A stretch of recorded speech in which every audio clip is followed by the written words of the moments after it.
Hello दोस्तों, नमस्कार। स्वागत है आप सभी का एजुकेशन मंत्रा में। दोस्तों, UP triple S C PT का रिजल्ट जारी हो चुका है। ऑफिशियल वेबसाइट पर उपलब्ध है। आई थिंक आपने अभी तक चेक किया होगा तो देख लिया होगा। बहुत सारे लोगों का नहीं भी आया होगा, क्योंकि बहुत सारा जो सर्वर है वो बिजी चल रहा है। ठीक है, समय रहते आ जाएगा, कोई टेंशन की बात नहीं है। लेकिन आप दूसरे के स्कोर कार्ड्स देखकर यहाँ पर कहीं ना कहीं टेंशन में ज़रूर आ गए होंगे। किसी का 99 पॉइंट समथिंग परसेंटाइल है, किसी का 98 है, किसी का 91 है, किसी का 95 है। तो भाई, ये परसेंटाइल का झमेला है क्या आखिर? कैसे हम तय करेंगे कि कितने मार्क्स वाला बढ़िया है, बेहतर है, और पीटी की कट ऑफ कितनी गई है? लेखपाल भर्ती का विज्ञापन कब आएगा? और सबसे बड़ा यह अच्छा प्रश्न कि लेखपाल का कट ऑफ क्या होगा भाई?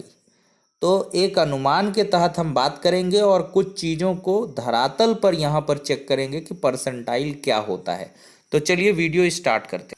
यहाँ पर दोस्तों एक अभ्यर्थी हैं, ये प्रेजेंट रहे, और अभ्यर्थी का जो वास्तविक स्कोर है, एब्सोल्यूट स्कोर है, ये 31.25 है।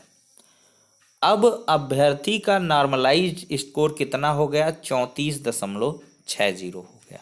ठीक है। और अभ्यर्थी का परसेंटाइल स्कोर अगर मैं देखूं तो 35.0560960 ये दिखा रहा है। तो इसका क्या कुछ मतलब है? तो इसका मतलब आपको यहीं पर रिजल्ट में दिखेगा। एक्सप्लेनेशन क्या है कि तो दोस्तों यहाँ पर एक रिजल्ट है, इसके आधार पर हम विश्लेषण करेंगे। एक अभ्यर्थी हैं, इनका वास्तविक स्कोर 31.25 है। तो यहाँ पर एक्सप्लेनेशन में क्या है कि अभ्यर्थी का वास्तविक स्कोर परीक्षा में दिए गए सही और गलत उत्तरों के आधार पर आगणित किया जाता है। तो इन्होंने कुछ क्वेश्चंस गलत किए, कुछ सही किए, काट कूट के इनका 31.25 बना। अब इनका किस शिफ्ट में था? तो नॉर्मलाइज्ड स्कोर हुआ 34.60। अब इनका परसेंटाइल कितना है? 35 बन रहा है। ठीक है। अब 35 परसेंटाइल बन रहा है, अब इसको हम समझेंगे। देखिए, नॉर्मलाइज्ड स्कोर का मतलब है एक से अधिक पाली वाली परीक्षाओं में विभिन्न पालियों में प्रतिभाग करने वाले अभ्यर्थियों के प्राप्तांकों को तुलनात्मक रूप से एक समान स्तर पर लाने हेतु अभ्यर्थी के नॉर्मलाइज्ड स्कोर का आगणन आयोग द्वारा अनुमोदित गणितीय फार्मूले के आधार पर किया जाता है। In order to bring the marks obtained by candidate appearing in different shift of exam having more than one shift to the same comparative level, candidates normalized score is calculated on the basis of mathematical formula approved by the commission। तो commission ने अपना एक formula generate किया होगा, उसके आधार पर ये एक सबको एक समान रूप से ट्रीट करने के लिए नॉर्मलाइजेशन करते हैं। तो ऐसे में इनका प्रश्न पत्र भाई कठिन आया होगा, तभी तो नॉर्मलाइज करके इनका 34.60 कर दिया है। अब परसेंटाइल 35 बन रहा है। इसको क्या समझते हैं कि अभ्यर्थी का परसेंटाइल स्कोर यह दर्शाता है कि परीक्षा में प्रतिभाग करने वाले कितने प्रतिशत अभ्यर्थी मेरिट क्रम से उस अभ्यर्थी के नीचे हैं। तो अगर हम बात करें इन संबंधित अभ्यर्थी की, तो मतलब इनसे नीचे मात्र 35% स्टूडेंट्स ही हैं। मतलब 17 लाख समथिंग स्टूडेंट्स ने 17 साढ़े 17 लाख, मुझे क्लियर नहीं डेटा, तो इतने अभ्यर्थी मान लिया पार्टिसिपेट किए हैं।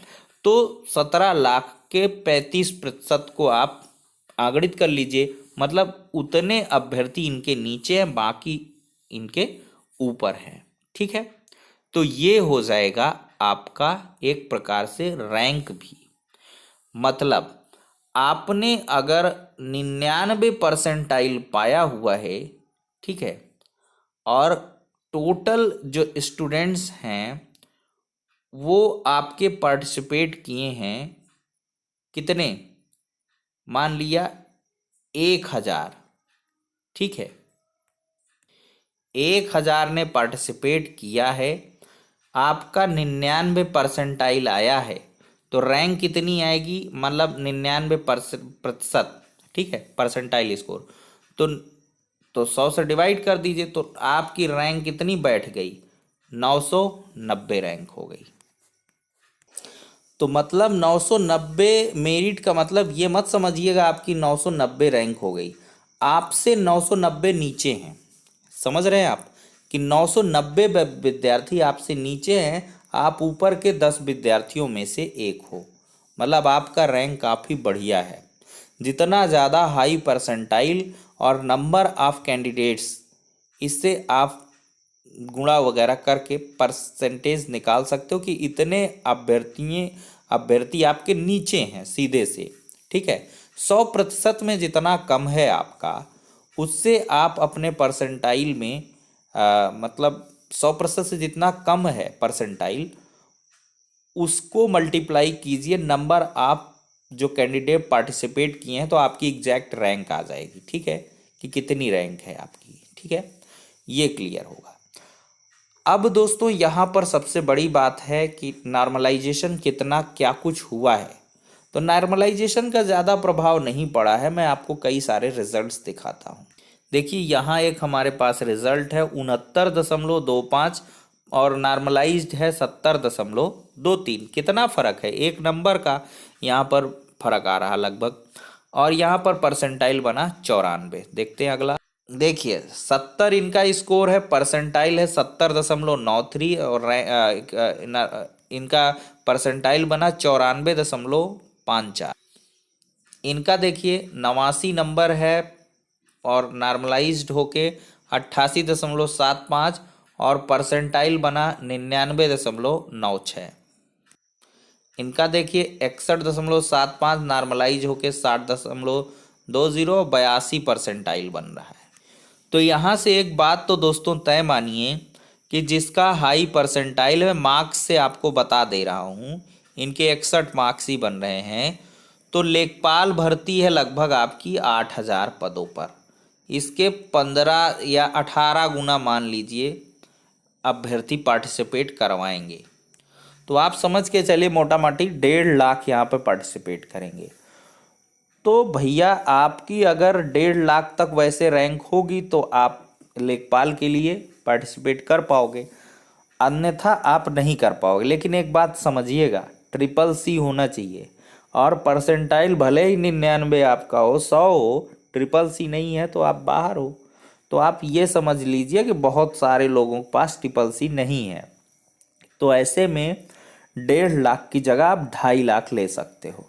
अगर आपकी रैंक 2.5 लाख के अंदर अंदर आ रही है तो आप समझ जाइए कि आप लेखपाल के लिए जा रहे हो।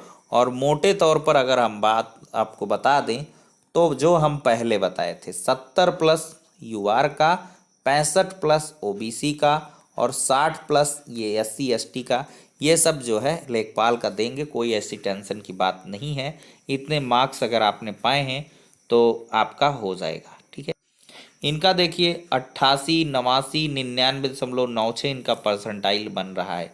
इधर देखते हैं क्या माहौल है। 90 नंबर है और इनका 89.86 नॉर्मलाइज हुआ। 89.86 में परसेंटाइल बना 99.97 और 89.04 में 99.96 इनका ये परसेंटाइल। वही थोड़ा थोड़ा हेर फेर है। इन भैया का क्या है 77.25 76 मतलब 77.25 ही एक्चुअल नंबर पाए, परसेंटाइल 97 बन रहा है।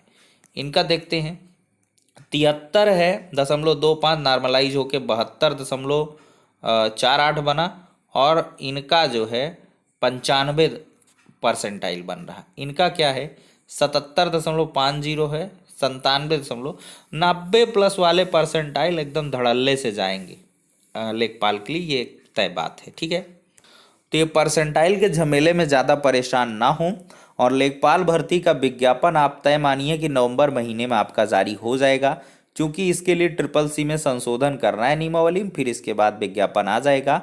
और आपका कट ऑफ मैंने लेखपाल का बता ही दिया। खुले मन से भाई तैयारी करो। CCC आपको मालूम नहीं कितने लोगों ने दिया किसने नहीं दिया, कौन पास है कौन फेल है, तो ये ताम झाम में ना पड़ें और सीधे से आप सुरक्षित जोन में हैं। बढ़िया मार्क्स हैं आपके। ये भीड़ बहुत ज़्यादा है, सबका खिचड़ी ले लिया एग्ज़ाम। तो इसमें क्या है बहुत सारे लोग क्या है वैसे ही उसकी अर्हता ही नहीं रखेंगे तो बाहर होंगे। तो परसेंटाइल देख के आपको घबराना नहीं है, ठीक है। तो फिलहाल के लिए दोस्तों मैंने सारी चीज़ें क्लियर कर दी हैं। आई थिंक कोई अगर आपको दिक्कत है, चीज़ नहीं समझ में आ रही, तो कमेंट बॉक्स खुला है, वहाँ पे कमेंट करिए, मैं आपका जवाब दूंगा या उसके लिए नेक्स्ट सेपरेट वीडियो बना दूंगा। तो फिलहाल के लिए इतना ही, नेक्स्ट वीडियो में मिलते हैं।